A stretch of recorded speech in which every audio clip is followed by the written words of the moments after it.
Olá, sou o professor João Ronaldo Soares, educador social da Casa do Garoto, ligado ao serviço de convivência e fortalecimento de vínculos de adolescentes e jovens de 15 a 18 anos. Sejam todos muito bem-vindos à nossa 47ª aula do curso de Almoxarife e Estoquista. Na aula de hoje, nós vamos nos aprofundar na questão dos documentos empresariais. Portanto, módulo de documentos empresariais avançado. Eu espero que vocês apreciem a aula de hoje. Comunicação empresarial, documentos empresariais. Comunicado, um dos recursos mais utilizados na comunicação das empresas e pode ser transmitido às equipes tanto de maneira impressa como eletronicamente. Em função da internet, da facilidade em se estabelecer canais de comunicação online e da preocupação com o meio ambiente, a impressão dessa ferramenta caiu em desuso.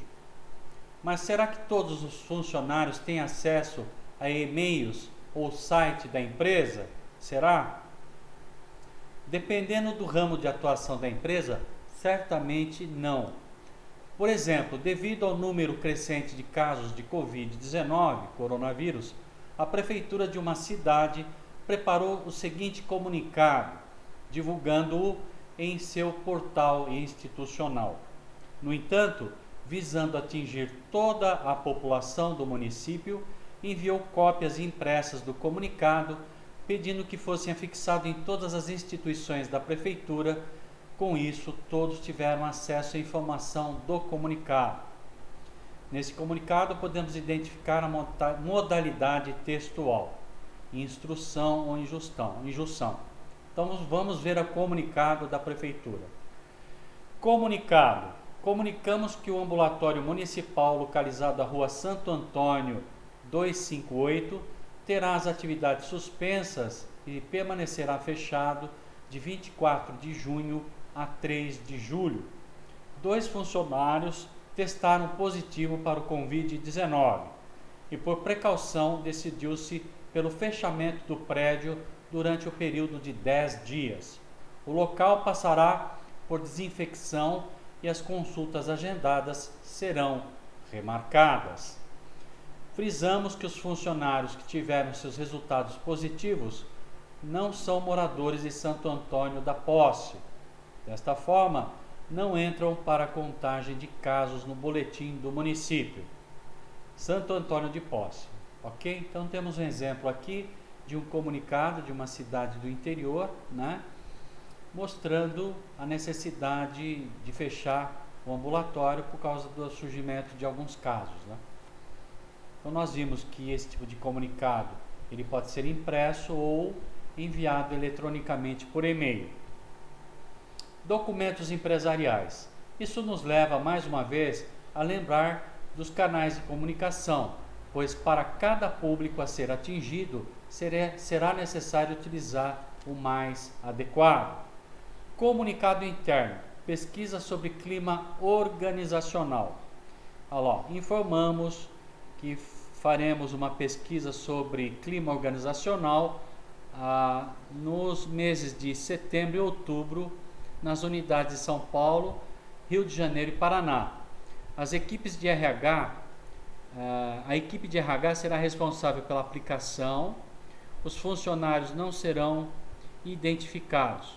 Queremos sua opinião para que possamos melhorar, ok? Então aí um comunicado interno, vamos ver os canais de comunicação. Agora informe, prezados, neste final de semana, 25 a 26 de junho, faremos a troca de quadro de força neste prédio. Sendo assim, todos os equipamentos e utensílios serão desligados das 8 da manhã do dia 25, isso. Pedimos aos funcionários que retirem todos os alimentos da geladeira, da copa, evitando que eles estraguem. Em caso de dúvidas, entrem em contato com o setor de infraestrutura pelo ramal 21212. Então vimos um comunicado, agora um informe. Doe sangue. Doe Vida. Na próxima semana, participaremos de uma campanha de doação de sangue. Todos serão convidados, desde que seja realizada uma escala de modo a não deixar as áreas em situação de risco e atendimento aos clientes. Contamos com você. Outro exemplo de informe. Continuando, documentos empresariais. Vamos ver agora o e-mail, né? Atualmente é o recurso mais utilizado na comunicação interna das empresas. No entanto, é importante que você esteja atento às mensagens enviadas e recebidas, pois são como documentos, memorando, ofício e ficam armazenados.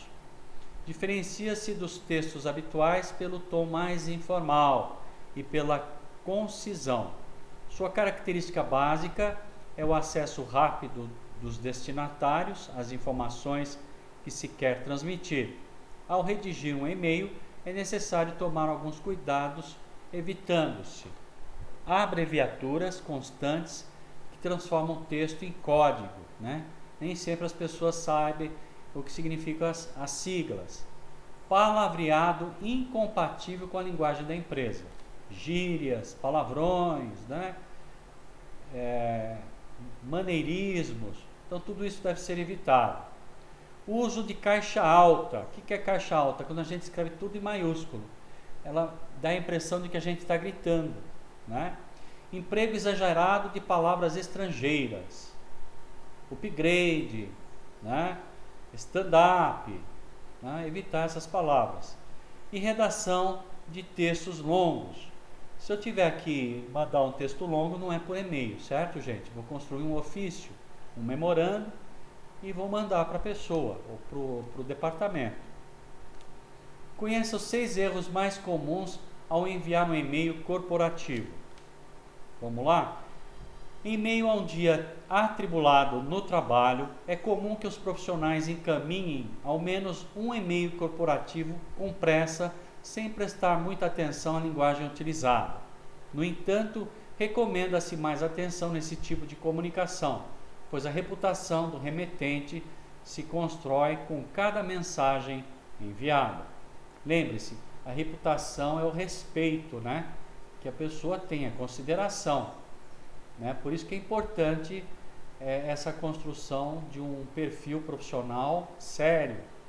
Para construir uma imagem leva-se anos, mas para se destruir, segundos. Por isso, o cuidado. Quando o profissional envia um e-mail corporativo disperso, desorganizado e cheio de erros gramaticais, essa é a imagem que outras pessoas têm dele, o que é totalmente prejudicial no mundo dos negócios. Portanto, alguns cuidados valem ouro nessa hora. Erros ortográficos. Justamente pela falta de tempo e o acúmulo de tarefas, as pessoas esquecem de reler os textos antes de enviar. Muitas vezes, isso é sinônimo de erros ortográficos esdrúxulos. O que é um erro esdrúxulo? Um erro bárbaro, né? De repente escrever uma palavra com C cedilha, quando não se usa o C cedilha para aquela palavra, né? Então, isso pode parecer erros gritantes, por isso são chamados de esdrúxulos, que comprometem a imagem do profissional, que pode ser visto como ignorante ou descuidado. Você não quer ter essa reputação no meio profissional, não é mesmo? Por isso, tenha em mente que reler o texto é fundamental. Então, quando a gente faz um e-mail, em vez de enviar rapidamente, a gente deve dar uma lida e, se possível, passar para uma outra pessoa também, colega de trabalho, para que leia. Às vezes, quem faz a construção do texto não consegue perceber os erros, né? Além disso, se possível, utilize um corretor ortográfico automático, pois às vezes os erros podem passar despercebidos. Então, o Windows, né, o Word, né, o próprio mensageiro tem corretor ortográfico, é só acioná-lo. Informalidade é o segundo erro no e-mail, na construção de e-mails profissionais. Ao enviar um e-mail corporativo para clientes e gestores, a informalidade pode ser prejudicial, é preferível dar prioridade ao tom impessoal e cortês, evitando termos como beijos e abraços, e excluindo abreviações de palavras, como VC, né? Lembre-se, a formalidade é o caminho mais correto na comunicação corporativa. E-mails muito longos, como já falamos. Outro erro que deve ser evitado são os textos muito longos, que podem confundir e desanimar a pessoa que recebe o e-mail. Por isso, seja o mais claro, conciso e objetivo possível e explique no início o objetivo principal da mensagem. Em caso de assuntos que devam ser negociados ou explicados, prefira o telefone ou fale pessoalmente. Depois, se quiser, apenas formalize por e-mail o que foi acertado. Copiar pessoas sem necessidade. Eu recebo um e-mail, por exemplo, corporativo, onde está envolvido várias pessoas. Se eu for responder, eu vou construir um outro e-mail, não vou responder no mesmo, porque senão todo mundo que recebeu a mensagem também vai receber a minha comunicação de resposta. Então, antes de clicar em enviar, analise se o e-mail está sendo encaminhado apenas para pessoas que têm relação com o assunto.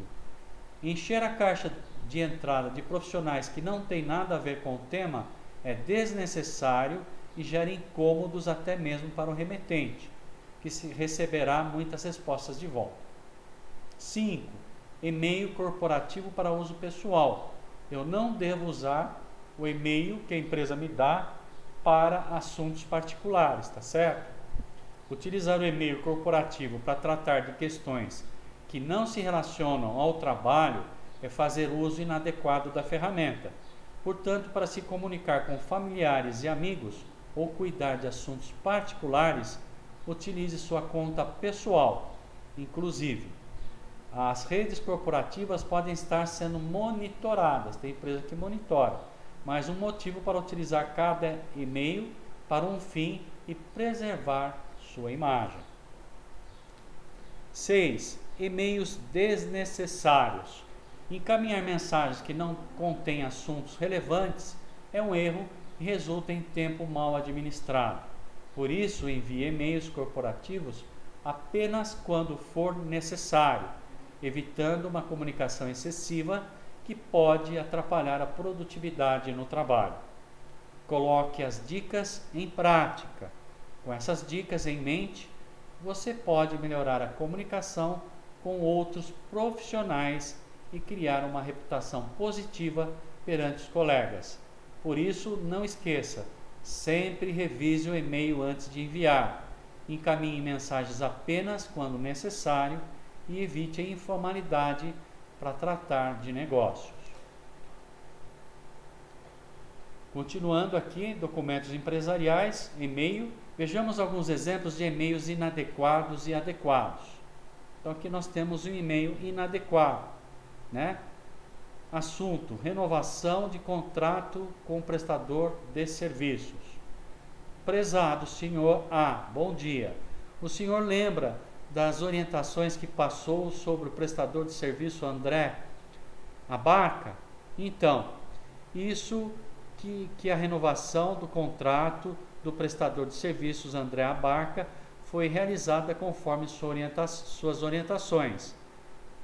Solicitei ao office boy Jorge que entregue ao senhor uma cópia impressa do contrato. Estou encaminhando o documento em anexo. Caso necessite de algum esclarecimento complementar, coloque-me à disposição. Atenciosamente, né? Então a gente vê redundância, né? A falta de concisão, né? Falta de objetividade. Para que eu vou mandar um office boy enviar uma mensagem se ela já está sendo anexa no e-mail, não é mesmo? Vamos ver como é que seria um e-mail adequado. O mesmo assunto, renovação do contrato com prestador de serviços. Prezado senhor, bom dia, senhor A. Informo que a renovação do contrato do prestador de serviços André Abarca foi realizada conforme suas orientações. Foi bem conciso aí, perceberam? O documento está em anexo. Caso necessite algum esclarecimento complementar, coloque-me à disposição. Atenciosamente, ok? Então o e-mail foi conciso, não foi redundante e foi direto no assunto, né? É assim que deve ser um e-mail. Outro e-mail inadequado, né? Para listas de departamentos. Aí vai para todo mundo, né? Prezados, bom dia. Segue abaixo orientações do DSTN, lá usando uma sigla que nem todo mundo sabe o que é, com relação aos materiais encaminhados via SEDEX. Pacote embalado com papel pardo deve ser feito com 3 folhas e selado com fita Havana ou crepe para reforçá-lo, pois caso o pacote seja danificado, estoure ou abra, não será postado. Se o pacote for danificado após a postagem, poderá ocorrer perda de documentos ou objetos, o percurso até o destinatário. O tamanho máximo para a postagem de caixas é de 50 por 60 por 30, comprimento 60 cm e largura 90 e altura 30. Para a postagem SEDEX convencional, serão aceitos caixas ou pacotes com no máximo 29,5 kg. Atenciosamente, a gente percebe que está muito confuso esse e-mail, né? Vamos ver como é que seria um e-mail correto. Para a lista de departamentos. Prezados, bom dia. Seguem abaixo orientações do Departamento de Segurança, Transporte e Numerário. Olha lá, explicou o que é a sigla, DSTN, com relação aos materiais encaminhados via SEDEX. Pacote embalado com papel pardo deve ser feito com 3 folhas e selado com fita Havana ou crepe para reforçá-lo, pois caso o pacote seja danificado, estoure ou abra, não será postado. Se o pacote for danificado após a postagem, poderá ocorrer perda de documentos ou objetos. O tamanho máximo para a postagem de caixas é de 60 por 60 por 30, comprimento versus largura versus altura. Para a postagem serão aceitos caixas ou pacotes com no máximo 29,5 kg. Foi bastante objetivo. A gente vê como que é importante a gente redigir e reler o que escrevemos para dar uma enxugada e fazer as correções ortográficas necessárias e tirar a redundância do texto, que é o que aconteceu nos 2 e-mails. Documentos empresariais. Proposta. Né? Vamos ver como é que se faz uma proposta. Embora não haja padrão específico para esse tipo de documento, uma vez que cada empresa tem o seu estilo, é necessário que você deva usar os recursos que aprendeu sobre a modalidade textual à argumentação. Sim, para que qualquer proposta ou projeto seja autorizado, é necessário que os argumentos consigam convencer seu superior a aprovar a sua ideia. A comunicação empresarial tem título, introdução, desenvolvimento, investimento e conclusão. Certo? O título, o que seria? Síntese explícita ou implícita do que será tratado. Introdução, apresentação do assunto, definição do ponto de vista acerca do assunto tratado. Desenvolvimento, apresentação de argumentos usados para defender o ponto de vista assumido, dados estatísticos, informações científicas, dados de pesquisas, citações de autores, etc. Investimento, apresentação de custo para a realização do projeto. E a conclusão pode ser tipo síntese, quando retoma o que foi tratado, ou tipo proposta, quando faz uma intervenção da realidade. E com isso nós concluímos então a nossa 47ª aula do curso de Almoxarife Estoquista. Falamos então de outros documentos, como e-mail, né, como comunicado, né, e proposta, como vimos agora no final. Uma proposta ela deve ter uma estrutura que permita o convencimento, né, da sua chefia para que o seu projeto possa ser aprovado. Eu agradeço a oportunidade. Nós estamos então nossa penúltima aula do curso de almoxarife estoquista. A nossa 48ª aula será, portanto, a última. Até lá e muito obrigado.